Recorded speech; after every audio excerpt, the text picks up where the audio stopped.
Boa noite, meus irmãos. Quero saudar a todos com a graça e a paz do Senhor Jesus Cristo. Amém. Bom estarmos adorando ao nosso Deus nessa noite. Já fizemos isso através de vários elementos desse culto e agora também vamos ouvir a palavra do Senhor. E eu convido os irmãos a abrirem suas Bíblias na segunda epístola de Paulo aos Coríntios, capítulo 2, versículo 4. Aliás, capítulo 4, versículo 1 a 7. 2 Coríntios 4, 1 a 7.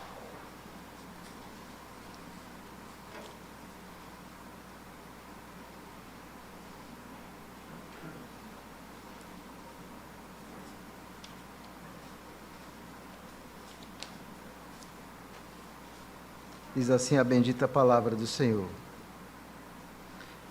Os irmãos vão observar que ainda que o versículo 7 esteja, segundo o nosso tradutor, em uma outra seção, observe que ele coloca um subtítulo, mas na língua grega fica claro que esse versículo ainda está dentro do pensamento anterior do apóstolo Paulo. Então, por isso que eu vou até o versículo 7.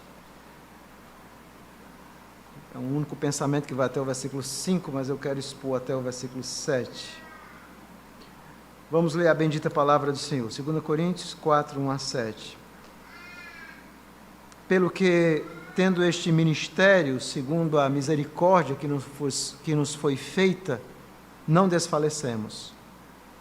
Pelo contrário, rejeitamos as coisas que por vergonhosas se ocultam, não andando com astúcia, nem adulterando a palavra de Deus, antes nos recomendamos à consciência de todo homem, na presença de Deus, pela manifestação da verdade.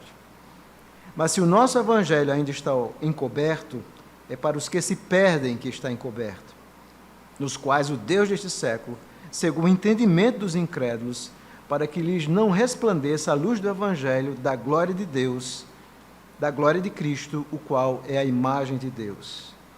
Porque não nos pregamos a nós mesmos, mas a Cristo Jesus como Senhor, e a nós mesmos como vossos servos por amor de Jesus. Porque Deus, que disse das trevas resplandecerá a luz, Ele mesmo resplandeceu em nosso coração para a iluminação do conhecimento da glória de Deus na face de Cristo. Temos, porém, este tesouro em vasos de barra, para que a excelência do poder seja de Deus e não de nós. Amém. A palavra do Senhor. Mantenha a sua Bíblia aberta para acompanhar a exposição bíblica. Vamos orar ao Senhor, rogando a iluminação do Espírito.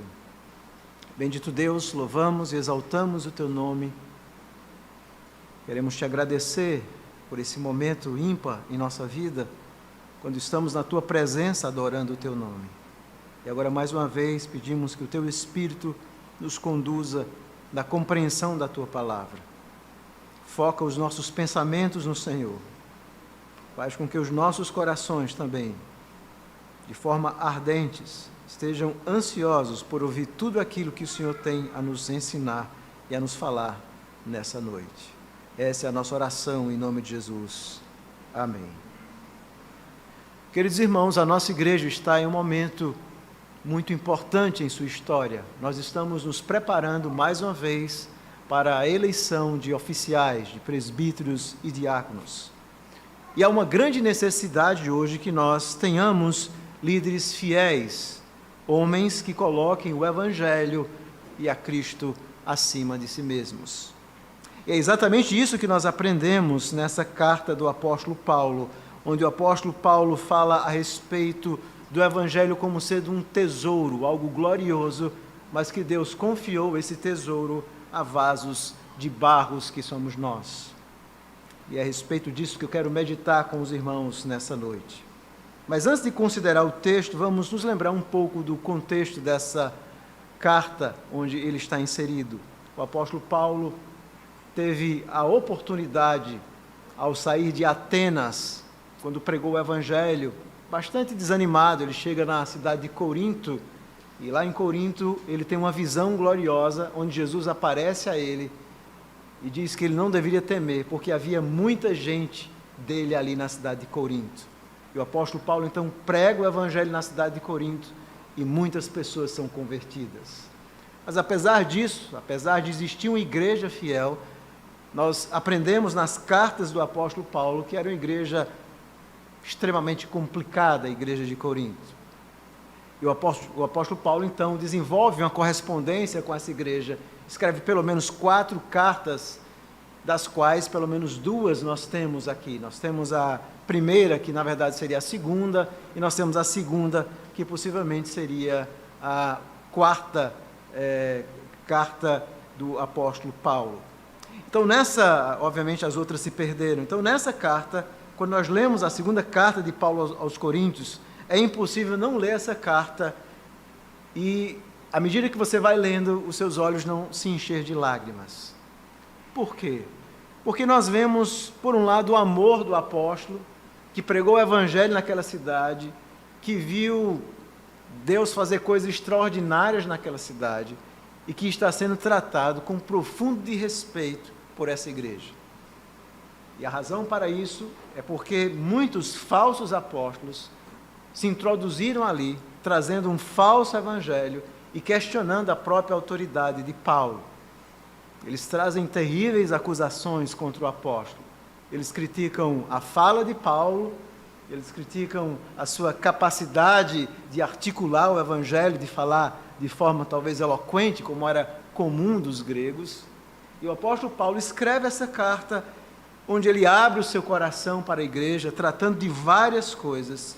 E dentre esses muitos assuntos que o apóstolo escreve para tratar aqui, ele vai ensinar aquela igreja que estava permeada com falsos líderes cristãos, com falsos apóstolos. O apóstolo Paulo, então, vai ensinar o que é que constitui um autêntico ministério. Como é que nós sabemos que, de fato, nós estamos diante de alguém que está pregando a verdade, o verdadeiro evangelho? Esse é o objetivo do apóstolo Paulo. O que é um autêntico ministério? O que é uma igreja fiel? O que é um ministro fiel? O que é o evangelho? Como nós devemos perseverar nesse verdadeiro evangelho? Como é que nós reconhecemos que um ministro, que um pastor, que um presbítero, que um diácono, que eles de fato são fiéis? É isso que Paulo está de alguma forma nos ensinando aqui. Agora, olhando para o texto, olhe comigo, por favor.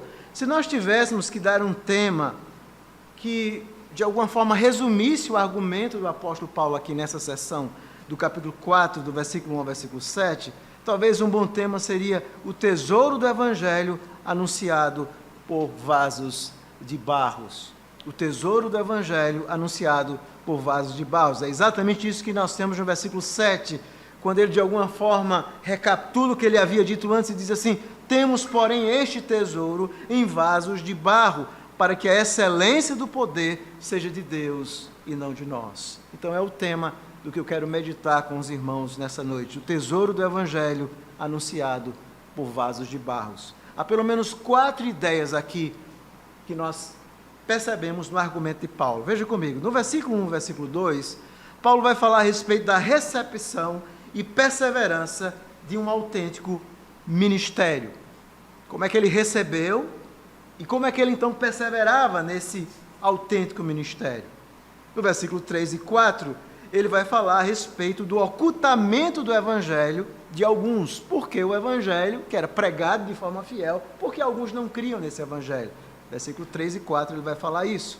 Versículos 5 e 6, ele então vai mostrar o objeto e a base de um autêntico ministério. Qual é o objeto e a base de um ministério fiel, de alguém que prega fielmente? Ele vai nos ensinar isso, nos versos 5 e 6, e por último, no versículo 7, ele vai falar a respeito do tesouro do evangelho em vasos de barros. Então são 4 ideias que nós percebemos no fluxo do pensamento do apóstolo Paulo. É muito importante, quando nós estamos lendo as Escrituras, entendermos como as Escrituras articulam, como elas nos ensinam a verdade da palavra do Senhor. Então nós vamos agora, primeiro, analisar o verso 1 e 2, a recepção e perseverança de um autêntico ministério. Veja como Paulo começa dizendo no capítulo 4, versículo 1, olha a sua Bíblia, ele diz o seguinte: pelo que, literalmente na língua grega é por esta razão, tendo esse ministério, segundo a misericórdia que nos foi feita, não desfalecemos. A primeira coisa que Paulo diz aos coríntios é que esse ministério, e a palavra ministério, para quem não sabe, significa serviço, é isso, é um ministro, é um servo, essa ideia de ministério. Às vezes nós usamos a palavra ministro, que tem uma conotação muito bela, né? Pensamos em alguém muito importante, um ministro. Nós, na igreja presbiteriana, geralmente chamamos os pastores de ministros, mas a palavra ministro significa, na língua grega, servo, ou serviço. Paulo diz assim, nós recebemos esse ministério segundo a misericórdia. Então, Paulo está dizendo o seguinte, como é que eu me tornei um ministro do Evangelho? Paulo diz assim, foi a misericórdia de Deus. E aqui ele está pensando na própria vida dele, que era um perseguidor da igreja, alguém que odiou os crentes. Essa foi a história de Paulo, mas um dia ali, caminhando para Damasco, Jesus teve misericórdia dele, apareceu a ele, se revelou a ele e disse, Saul, Saul, por que me persegues? Literalmente, lá em Atos diz que Jesus falou em língua hebraica para ele. Então, Jesus, falando em língua hebraica, o chamou de Saul, esse era o nome, Saulo, Saul em hebraico. Saul, Saul, porque me persegues. É interessante, porque nós vemos um descendente de Davi falando para um descendente de Saul, um benjamita, e dizendo exatamente isso, Saul, Saul, por que me persegues? E de fato, naquele momento, houve uma grande mudança, quando o apóstolo Paulo diz lá em Atos, que ele então ouvia essas palavras, diz, Senhor, o que devo fazer? E agora, o que é que eu faço da minha vida?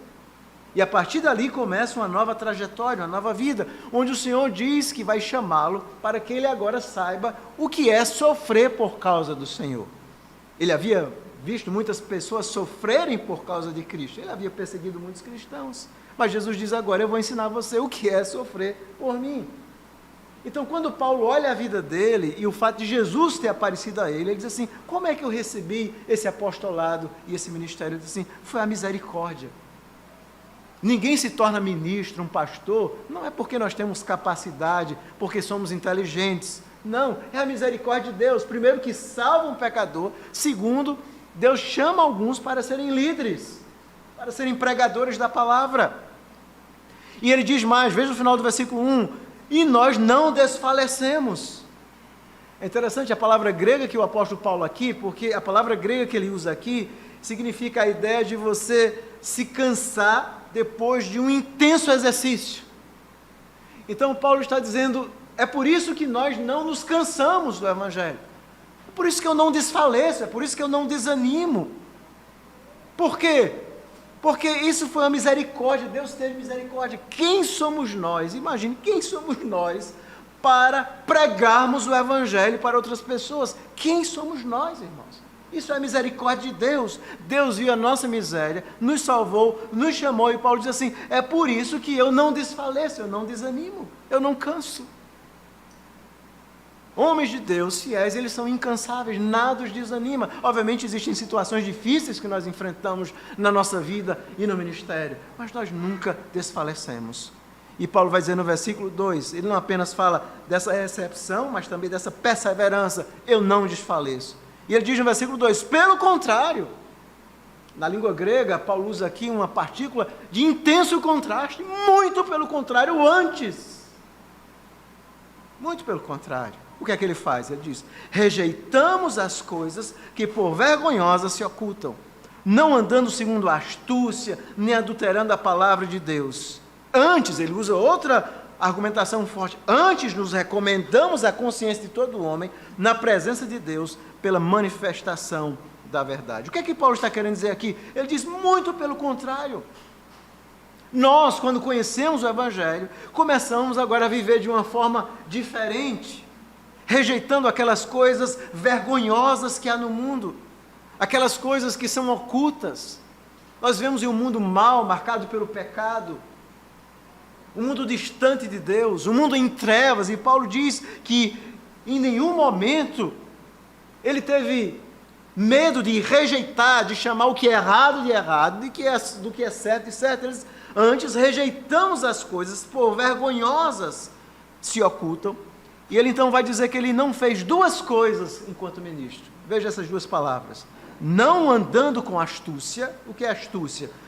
Astúcia, a palavra que ele usa aqui, ela implica uma ideia de você enganar alguém com artifícios pedagógicos. Era uma palavra muito conhecida. É você usar alguma técnica, na hora que você vai pregar ou ensinar, para enganar alguém. É isso que nós mais vemos hoje. Frases de efeito. Faça isso, Deus vai fazer isso.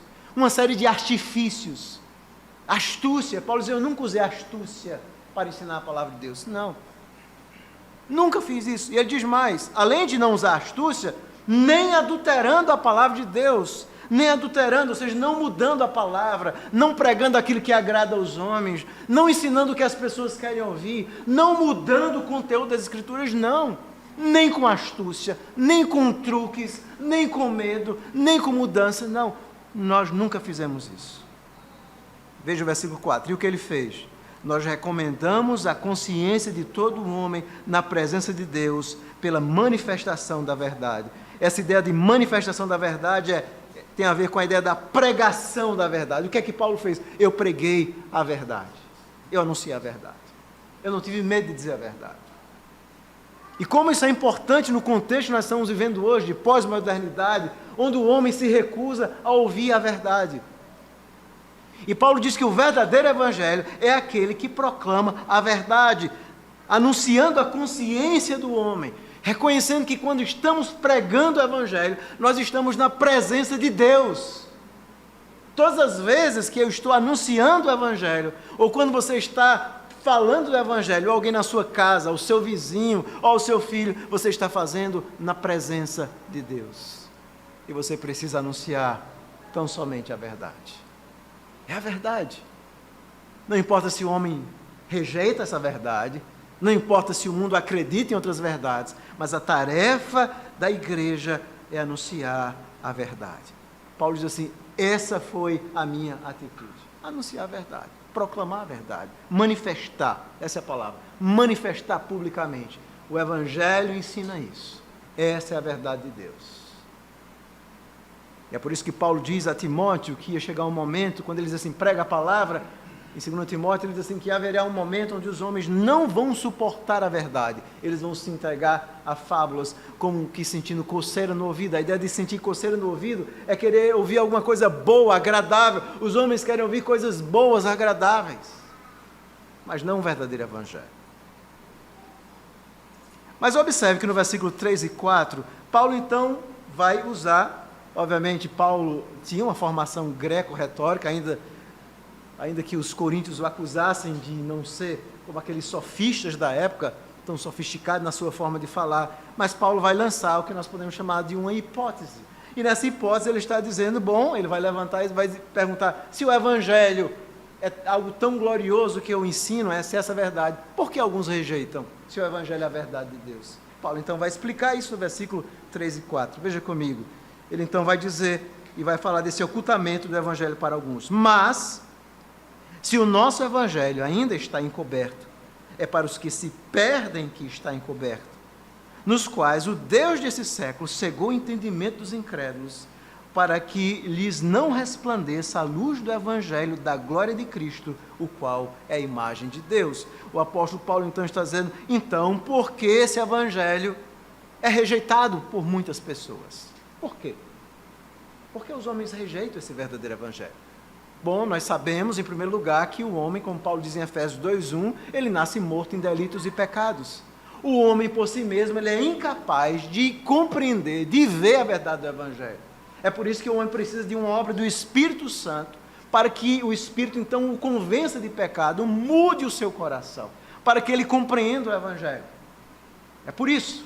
Mas além dessa natureza pecaminosa, além do fato do homem nascer cego às verdades de Deus, de nascer morto em delitos e pecados, e um morto jamais pode ter vida por si mesmo, nós nunca podemos ver um morto se auto-ressuscitar, só uma força de Deus para dar vida, para que o pecador enxergue. Além disso, além dele estar morto, existe um outro problema que Paulo aponta aqui, o Deus desse século, e aqui ele se refere a exatamente esses poderes malignos, satânicos, que são rebeldes com Deus, e que de alguma forma cega ainda mais o entendimento dos homens, para que a luz do Evangelho, da glória de Cristo, não resplandeça para eles. Aqui Paulo está falando dessas forças satânicas, rebeldes contra Deus, que ainda ingerem, que motivam essa cegueira do homem, para que o homem então não enxergue o Evangelho. É por isso que o homem não enxerga. Ele não enxerga porque ele não pode enxergar, e ele não enxerga porque existem forças espirituais malignas que o impedem de ver a luz do Evangelho. E que Evangelho é esse? Eu gosto muito dessa expressão no versículo 4. A luz do Evangelho da glória de Cristo. Esse é o Evangelho. A palavra glória, para quem não sabe, na língua grega significa a ideia de radiância. Se por um lado o homem está cego para o Evangelho é a glória, é a radiância de Cristo, o qual, esse Jesus, é a própria imagem de Deus. Ele é o próprio Deus que se fez carne. O Evangelho é algo glorioso. É o único meio onde alguém enxerga de fato a Deus através de Jesus, mas o homem natural, ele é cego. É por isso que alguns não creem nesse verdadeiro Evangelho. Mas existe uma outra razão ainda que Paulo vai apresentar aqui. Veja, o homem não enxerga o verdadeiro Evangelho porque ele não pode por si mesmo, porque existem forças satânicas que atuam para que ele não enxergue esse Evangelho, mas ele não enxerga também porque existem forças terríveis, satânicas, que produzem um falso Evangelho. Satanás tem prazer em distorcer o verdadeiro Evangelho, para que as pessoas, então, vendo esse falso Evangelho, achem que estão verdadeiramente servindo a Deus, quando não estão. E ele vai falar isso, se você folhear comigo no capítulo 11, ainda em 2 Coríntios, por favor, 2 Coríntios 11, versículo 13 e 15, veja o que o apóstolo Paulo diz. Porque os tais são falsos apóstolos, obreiros fraudulentos, transformando-se em apóstolos de Cristo. E não é de se admirar, porque o próprio Satanás se transforma em anjo de luz. Não é muito, pois, que os seus próprios ministros, veja, de Satanás, se transformem em ministros de justiça, e o fim deles será conforme as suas obras. Veja que coisa séria Paulo está dizendo. Paulo está dizendo que Satanás tem prazer em produzir falsos apóstolos, um falso evangelho, pessoas que muitos acham que estão servindo a Deus, mas na verdade são ministros de Satanás, para cegar ainda mais as pessoas. Paulo também vai falar isso, se você abrir sua Bíblia, na epístola dele a Timóteo, vamos ver rapidamente. 1 Timóteo capítulo 4, versículo 1, Paulo diz o seguinte, 1 Timóteo 4, 1, ora, o Espírito afirma expressamente que nos últimos tempos alguns apostatarão da fé por obedecerem a espíritos enganadores e a ensino de demônios. Aqueles homens estavam falando, estavam dizendo que estavam pregando o evangelho, mas Paulo diz assim, mas a origem do ensino deles é o próprio, vem do próprio Satanás e dos demônios. É por isso que o homem, por si só, não consegue compreender o verdadeiro evangelho. O falso evangelho é mais atrativo ao homem. Sabe por quê? Porque ele sempre coloca o homem em primeiro lugar. Paulo diz, é por isso que muitas pessoas não creem no meu evangelho. Não era uma deficiência em Paulo, uma incapacidade retórica, não. Você pode usar os melhores argumentos possíveis, mas existe algo no coração do homem que só Deus pode fazer. E Paulo então vai dizer no versículo 5 e 6, o que é que Deus faz? Ele vai falar a respeito do objeto e base de um autêntico ministério. Veja o versículo 5 e 6. Ele diz assim, porque não nos pregamos a nós mesmos. Bonita essa expressão. Qual o objeto do verdadeiro evangelho? Nós não pregamos a nós mesmos, mas a Cristo Jesus como Senhor e a nós mesmos como vossos servos por amor de Deus. Essa é a essência do verdadeiro evangelho. Eu não falo sobre mim. Não é interessante eu falar sobre mim para vocês. Eu, como pregador da palavra, preciso me esconder atrás das Escrituras.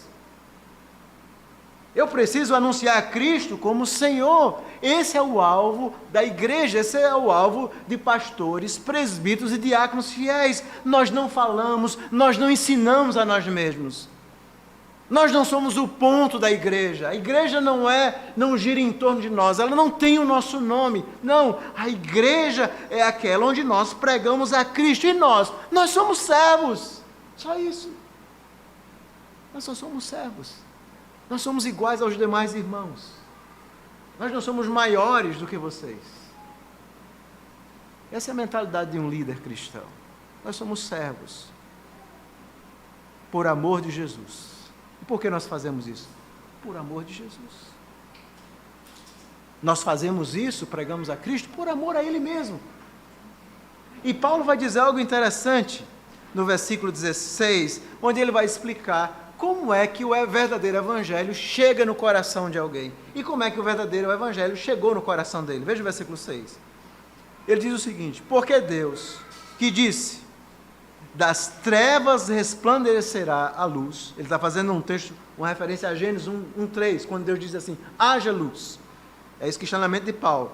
Porque Deus que disse, das trevas resplandecerá a luz, Ele mesmo resplandeceu em nosso coração, para a iluminação do conhecimento da glória de Deus na face de Cristo. É assim que alguém conhece o verdadeiro evangelho. O que é que Paulo está querendo dizer aqui, irmãos?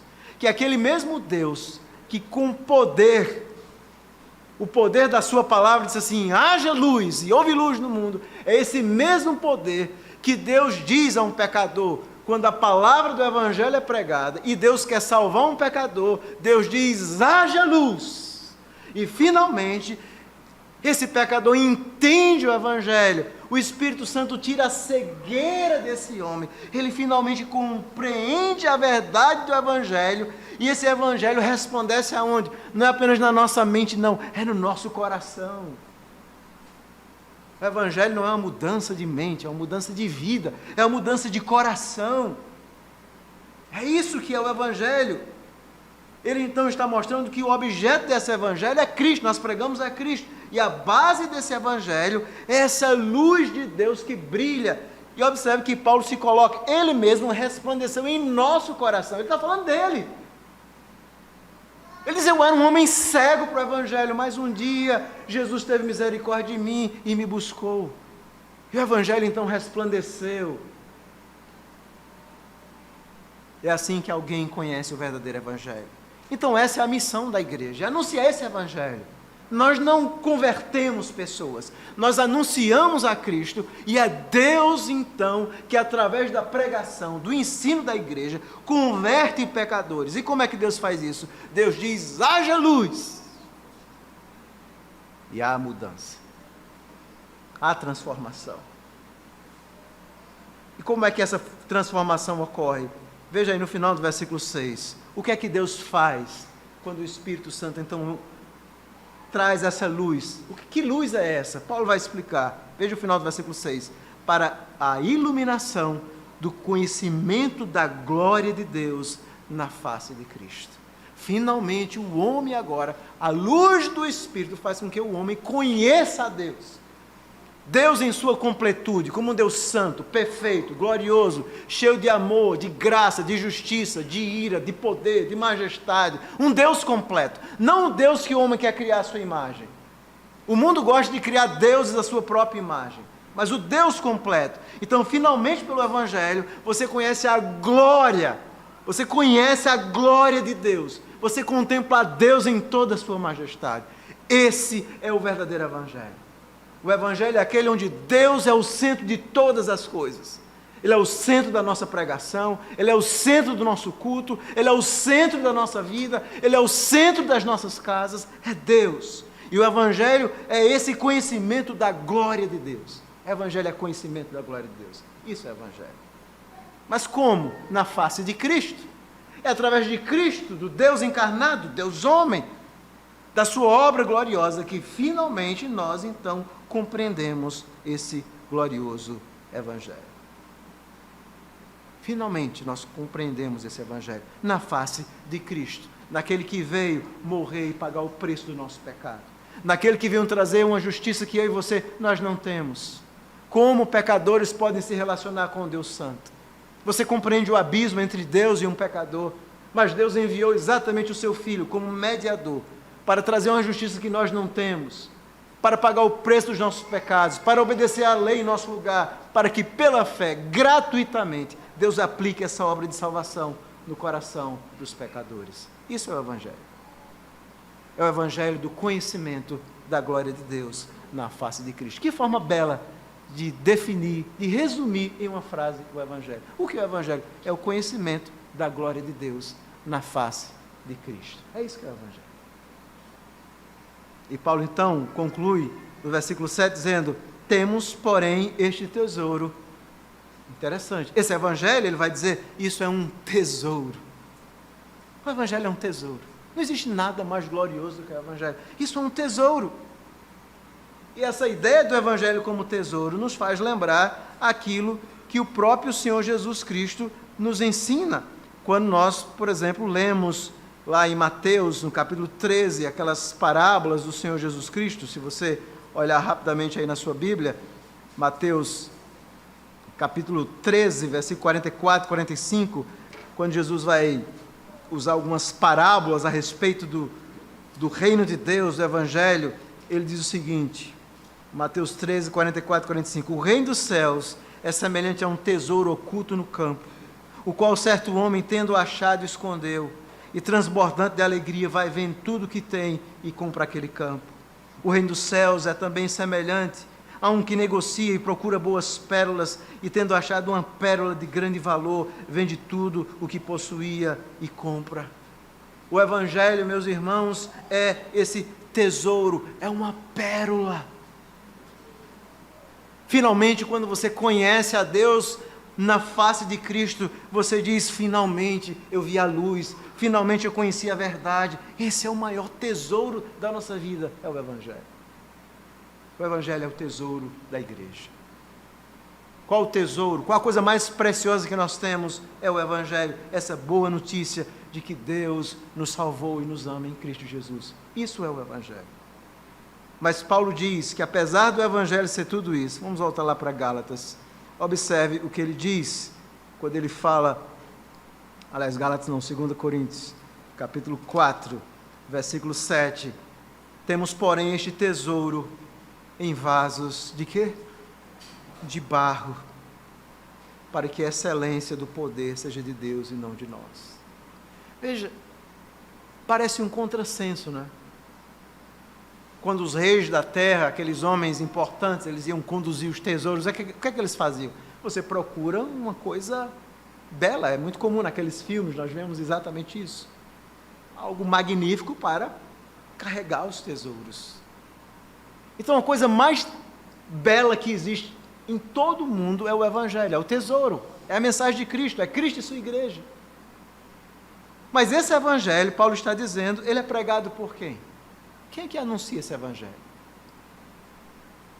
Paulo diz, vasos de barro.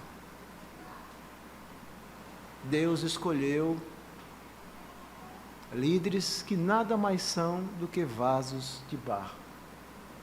É isso que nós somos, é assim que nós temos que nos ver, vasos de barro. Frágeis, ainda pecadores, não perfeitos, mas Deus escolheu a mim e outros irmãos para sermos líderes dessa igreja, e tem escolhido muitos outros em outras igrejas fiéis. Deus tem escolhido homens que são vasos de barro para conduzir esse glorioso tesouro. Vocês estão ouvindo hoje essa mensagem de Paulo, que é um tesouro, mas através de um vaso de barro. E por que Deus fez isso? Porque Deus de repente não comissionou os anjos que não pecaram para descerem aqui na terra e pregarem o Evangelho. O apóstolo Paulo vai explicar no finalzinho do versículo 7. Veja o final do versículo 7. Para que a excelência do poder seja de Deus e não de nós.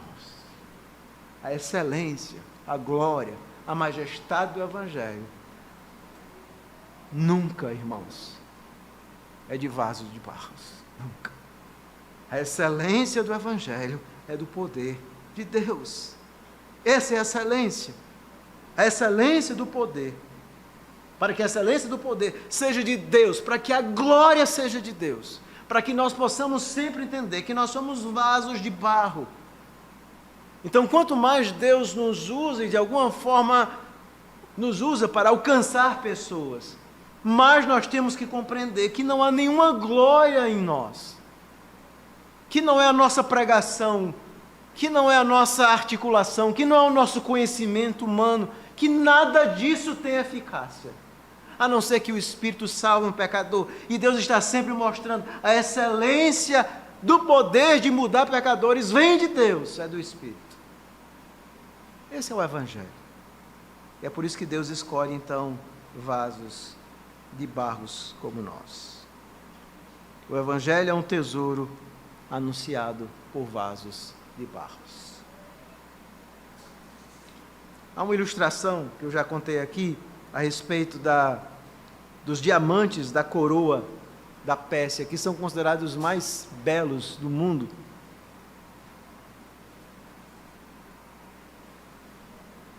E esses diamantes têm uma história a respeito deles que eu acho interessante. Certa vez um homem viu um diamante, um homem que não era rico, e ele ficou encantado com a beleza de um diamante. Ele nunca tinha visto uma pedra preciosa.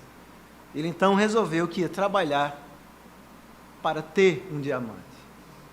Ele então juntou algum dinheiro, se informou onde ele poderia encontrar um diamante, e alguém disse, bom, ensinou alguma região, nos rios, alguns locais que eram propícios ao diamante. Ele então vendeu todas as suas terras e foi em busca do diamante. Ele queria encontrar um diamante para chamar de seu. E aquele homem então buscou muito e morreu sem nunca conhecer aquele tesouro. Mas o homem que tinha comprado as suas terras, certa vez estava no campo e viu umas pequenas pedras pretas e achou interessante, e começou a coletar aquelas pedras. Ele nem sabia direito o que era e colocou na janela da sua casa. E certa vez um mercador ia passando e viu, e ele sabia, ele reconheceu, era um diamante de forma bruta.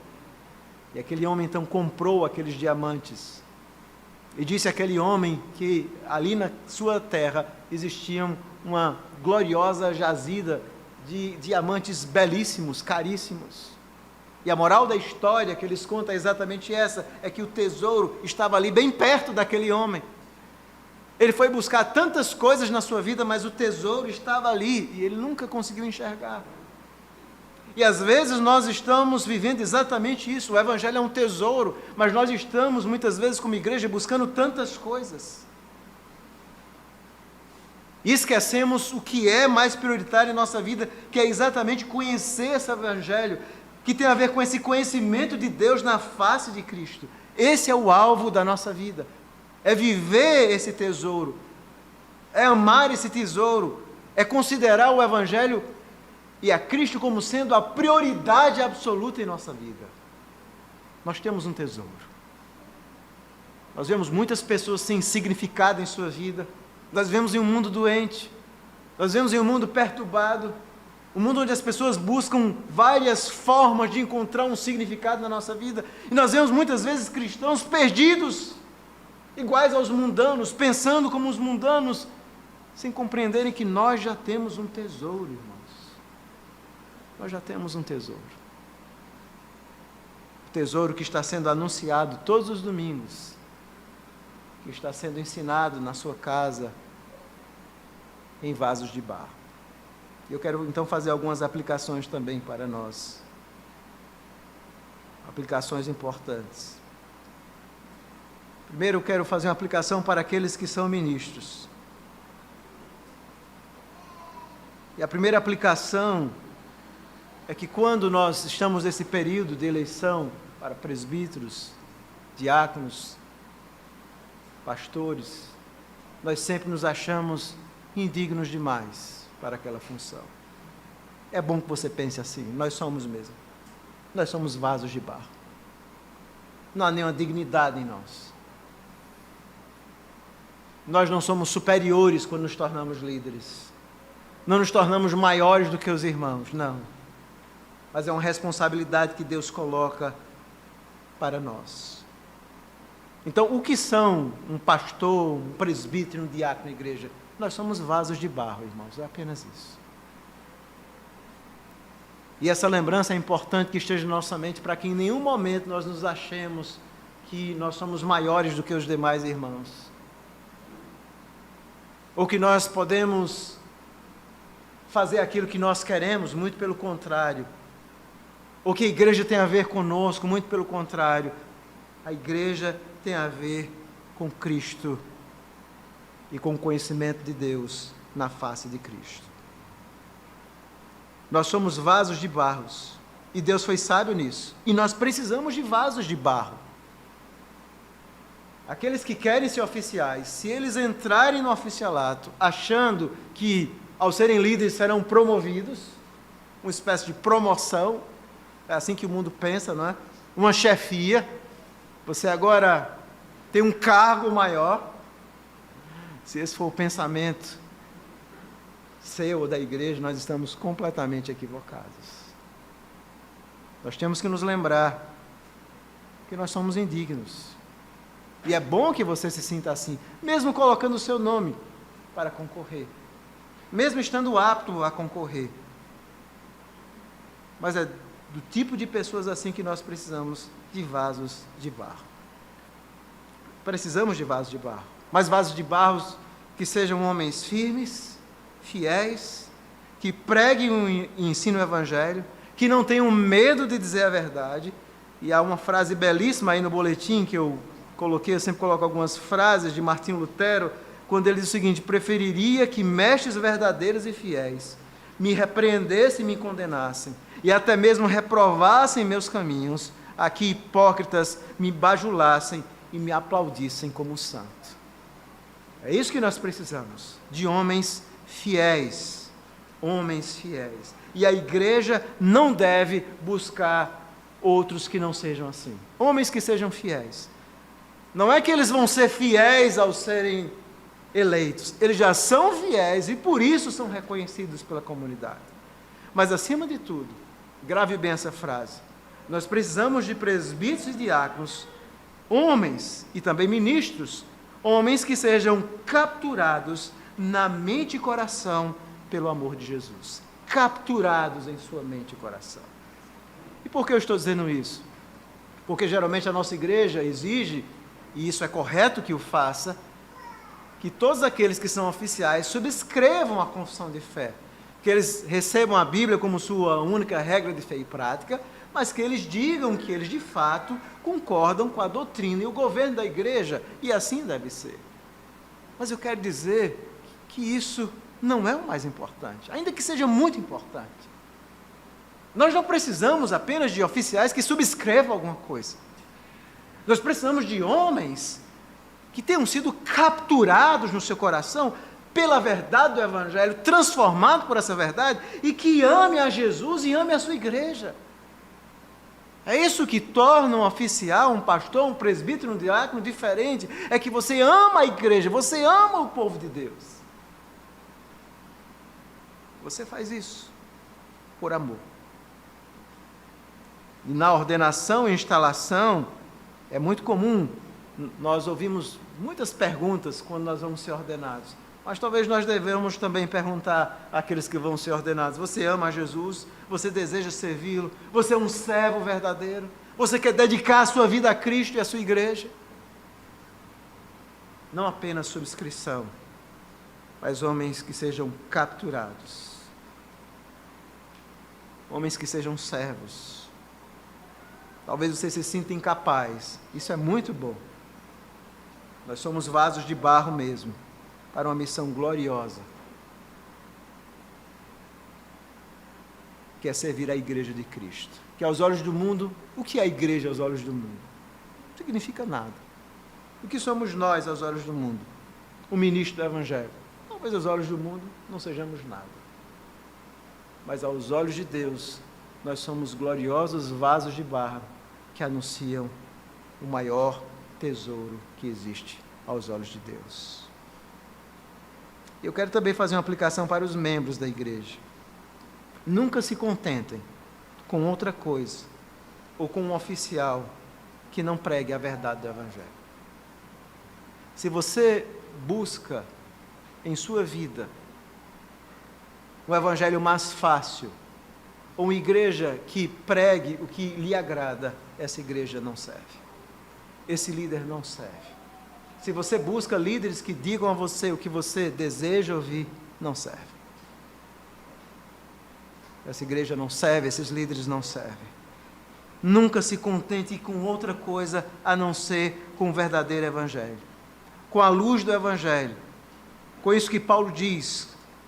Com esse Evangelho do conhecimento da glória de Deus na face de Cristo. Nunca se contente com isso, com algo menos do que isso. E é por isso que nós precisamos de líderes fiéis, de pastores fiéis, de presbíteros fiéis, e você tem que amá-los, orar por eles, respeitá-los.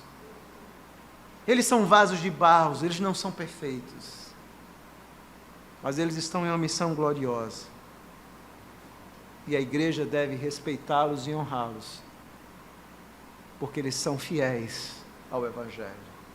É assim que nós olhamos um líder, não é pelo seu cabelo, o tipo de óculos, a sua oratória poderosa, mas é pela sua fidelidade em pregar e viver o Evangelho.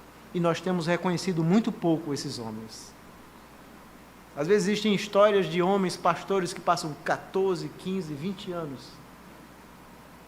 Ninguém é tão tentado na sua vida espiritual do que um ministro do Evangelho, do que um líder, de todas as formas. Se é difícil ser um crente comum, imagine como os olhos de Satanás estão voltados para os líderes. E às vezes nós ouvimos falar de homens que passam muito tempo em uma igreja, 15, 20 anos, homens íntegros, retos,